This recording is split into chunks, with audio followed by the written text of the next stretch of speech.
راج انور کے بارے میں اس سے قبل کی ایک ویڈیو جو میں دوبارہ سے اثر نو چیزوں کو رپیٹ کر رہا ہوں، تو اس میں یہ تھا کہ وہ راجہ انور نے اپنی کتاب میں یہ کلیم کیا ہوا ہے کہ یہ کیا بولتے ہیں، یہ 1983 مارچ 1983 میں پولے چرخی سے رہا ہوا تھا، اور 80 میں گرفتار ہوا تھا، اور 83 میں رہا ہوا۔ تو جب کہ میں بتا چکا ہوں کہ وہ جون 1982 میں اس کا اور ہمارا آمنا سامنا کیا بولتے ہیں ہوٹل کابل میں ہوا تھا میرے ساتھ۔ وہ میں نے نام بھی بتایا ہے دوست کا جو یہاں سویڈن میں رہتا ہے، سندھ کے سے تعلق ہے اس کا، قادر بخش جتوئی وہ بھی تھا، اور وہ سی آر اسلم کے دو بیٹے بھی تھے۔ تو اور یہ ویل ڈریس تھا، یہ وہ تو میں بتا چکا ہوں۔ اب یہ مادر چوت جھوٹ بول رہا ہے۔ دیکھیے ایک جھوٹ کو چھپانے کے لیے 100 جھوٹ بولنے پڑتے ہیں، پھر آخر میں پھر وہ ساری چیزیں جو ہے نا، آدمی خود ہی ذلیل و خوار ہو جاتا ہے جھوٹ بولنے والا۔ خیر یہ تو ایک ریفرنس کے طور پر۔ اب آگے جو ہے آپ یہ تراشا دیکھیے کہ یہ کتنا متعصب آدمی ہے، اور یہ بھٹو کے خلاف، کسی نہ کسی مرتضیٰ کے خلاف، کوئی نہ کوئی ذوالفقار کے خلاف، کوئی ادھر ادھر سے کوئی کامن سینس کی بات ہوتی ہے، کوئی دیکھیے کوئی جو مصنف ہے نا وہ اس وقت تک کسی چیز کو ریکارڈ میں نہیں لاتا جب تک اس کے کیا بولتے ہیں اس کے پاس کوئی اس کا ریفرنس، سالڈ ریفرنس نہ ہو۔ سنی سنائی بات اور اس قسم کی وہ یقیناً اور یقیناً کوئی حیثیت نہیں رکھتی۔ جب میں کوئی ویڈیو بناتا ہوں اپنے کیا سورسز، لمیٹڈ سورسز کے باوجود، لیکن میں پوری طرح سے اس کا ریفرنس دیتا ہوں۔ تو جب تک ریفرنس نہ ہو، اب میں راجہ انور کا ریفرنس دے رہا ہوں اس کی اپنی کتاب سے کہ یہ ماچود اس نے اپنی کتاب میں کیا لکھا ہوا ہے، مکمل طور پہ جھوٹ۔ اوکے، تو یہ دیکھیں میں دوسری بھی اس کی ایک اور جھوٹ جو ہے وہ بھی بے نقاب کر رہا ہوں، اگرچہ پہلے بھی کر چکا ہوں، لیکن چلیں یہ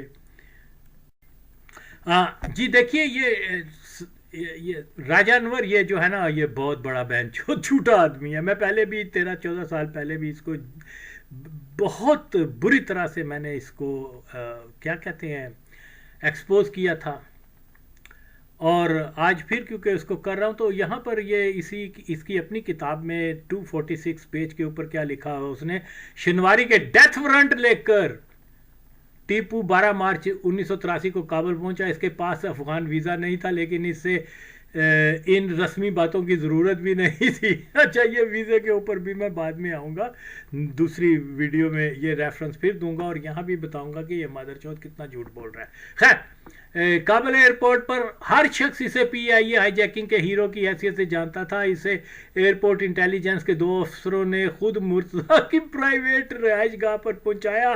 نجیب اللہ کو اس کی آمد کا علم نہیں تھا، اور وہ اس وقت تک لا علم رہا جب تک ٹیپو نے اپنا کام مکمل نہ کر لیا، یعنی جب تک کہ ٹیپو نے شنواری کا مرڈر نہ کر دیا تب اس کو پتہ چلا کہ ادھر ہے۔ تو بڑے پہن چودے میں اڈا جھوٹے دلے کنجر، تو تے افغانستان بھی رہا ہے، انہوں دا مخبر بھی رہا ہے، مادر چودہ تو جاننا میں کہ یہ ایک ایک پل کی رپورٹ جو ہے وہ خاد کے دفتر میں جاتی تھی، کون آیا کون گیا، کیا پہن چودہ تو کہہ رہے ہیں کہ ان پتہ ہی نہیں چلیا۔ شیم آن یو۔ اینی ہو، تو وہ تو جو بھی آرڈر ہوتے تھے، یہ ساری دنیا کے انٹیلیجنس نیٹ ورک کا کام ہوتا ہے کہ کوئی چیز جو ہے اپنے طور پہ وہ نہیں کرتے، اپنے ہائر اتھارٹیز کو انفارم کرتے ہیں کہ جی یہ بندہ ہے، اس کا کیا کرنا ہے۔ اوکے، اچھا آگے وہ لکھ رہا ہے، میں یہ پہلے اچھا جی اپنے گھر میں ٹیپو کو دیکھ کر یقیناً شنواری کی ریڑھ کی ہڈی میں ایک سرد لہر دوڑ گئی ہوگی۔ وہ بگوڑوں کے لیے مرتضیٰ کی سزا جانتا تھا، وہ یہ جانتا تھا کہ ٹیپو الذوالفقار کا تارا مسیح ہے. اسے یقیناً یہ بھی یاد ہوگا کہ ٹریپولی میں ایک دفعہ ٹیپو کے ساتھ سخت لڑائی ہوئی تھی. مرتضیٰ کے حکم پر اس نے قیوم بٹ پر بے وفائی کا الزام لگایا تھا. ٹیپو نے اس کے علم میں یہ بات آئی تو شنواری پہ چڑھ دوڑا اور اس کا گریبان پکڑ کر خوب چیخا. قیوم بٹ کو بعد ازاں لیبیا سے نکال دیا گیا. اس تمام تر پس منظر میں ٹیپو کی کابل میں آمد شنواری کے لیے نیک شگون نہیں تھی. ٹیپو اب تجربہ کار تھا. اس نے شنواری کو یہ کہہ کر مطمئن کر دیا کہ وہ کابل میں کوسرلی جیسے پرانے غداروں سے نپٹنے آیا ہے. جون 83 میں ٹیپو نے مجھے بتایا کہ بذات خود شنواری کو اس لیے قتل کرنا چاہتا تھا کہ اس جیسے لوگوں نے الذوالفقار کو تباہ کر دیا تھا. لیکن یہ بات تھی کہ سہیل سیٹھی اور شنواری سے اس لیے نالاں تھا کہ وہ دونوں مرتضیٰ کے قریب تھے. ٹیپو انہیں راستے سے ہٹا کر خود ان کی جگہ لینا چاہتا تھا. وہ کابل آیا ہی پرانا بدلہ چکانے کے لیے تھا. یہ مدر چوتھ نہیں لکھا ہوا اور اس میں بھی کتنا تضاد ہے. دیکھیے پہلے تو یہ کہہ رہا ہے کہ مرتضیٰ بھٹو نے اس کو بھیجا اوکے کیونکہ اور اس کو کہا کہ جا کے شنواری کا مرڈر کر دو. آلرائٹ کیونکہ وہ شنواری جو ہے وہ بگوڑا ہے. کہاں سے بگوڑا ہے ماں چوت تیری مالک اور کنجری دے پتر اور حرام زادے اور دلے اور جے تیری ماں تے تیرا ابا ہی آسی نہ راجا میرے سامنے ایک باری تو آ تیری پہن دا. اور وہ شنواری جو ہے نا اس کو تو مرتضیٰ نے خود بھیجا تھا کہ جا کے وہاں سے کابل سے وہ اسلحہ لے کر آئے اور دلی میں دے. اوکے اور اس کے بعد یہ جو کیا نام ہے یہ تو مطلب یہ بالکل جھوٹ بولا ہے اس نے کہ جی وہ اس نے اس کو بھیجا. بگوڑا تو وہ تھا ہی نہیں. وہ تو کبھی بھی الذوالفقار کو چھوڑ کے بھاگنے والا تھا ہی نہیں. کبھی بھی نہیں تھا. اوکے وہ مرتضیٰ کے آرڈر کے اوپر کابل آیا تھا. حتیٰ کہ یہ کیا بولتے ہیں اس کو سہیل سیٹھی نے اس کو یہ بھی کہا تھا کہ اگر تمہارے پاس وقت ہے نا تو اپنے بیوی بچوں کو بھی کابل بلا لے یا ان کے پاس جا کے ٹرائبل ایریا میں spend some time with your family as well. تو وہ نہیں گیا. لیکن بہرطور یہاں اب مسئلہ یہ ہے کہ دوسری جگہ یہ بتا رہا ہے کہ ٹیپو نے راجہ انور کو خود بتایا کہ میں اس سے پرانا بدلہ لینا چاہتا تھا. یعنی کہ وہ اگر مرتضیٰ کے آرڈر پر اس کو مارنا چاہتا تھا تو وہ ایک ہی بیان دیتا. اوکے تو وہ کیا نام ہے وہ کہہ رہا ہے کہ مرتضیٰ نے اس کو مرڈر کے لیے بھیجا. دوسری جگہ کہہ رہا ہے ٹیپو نے تو مجھے بتایا تھا کہ میں اس کو پرانا بدلہ لینا چاہتا تھا. اس کو مار کے میں نے پرانا بدلہ لے لیا. تو اس میں کوئی تسلسل نہیں ہے. ریالٹی یہی ہے کہ جو یہ کہتا ہے کہ وہ اس نے افغان اتھارٹیز نے اس کو شنواری کے گھر میں بھیج دیا یہ بھی جھوٹ ہے. ماں چوت کتی دا پتر حرام زادہ.